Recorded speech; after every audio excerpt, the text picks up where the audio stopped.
High, তোমরা সবাই দেখতে পাচ্ছ আমি এখানে শিলেতে চাল গুঁড়ি করছি।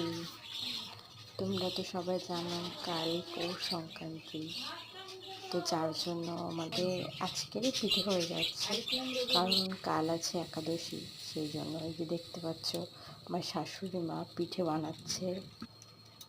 একদিকে আশকি পিঠে হচ্ছে আর একদিকে সরু চাকলি হচ্ছে। দেখতেই তো পেলে আমার শাশুড়ি মা পিঠে বানাচ্ছে।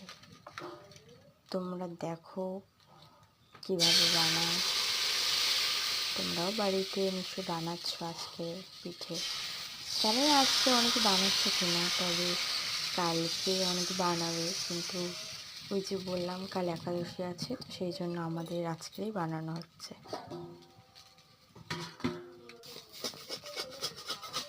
ইয়েতে ওই যে আপনি ধরতেছে ভালো লাগে।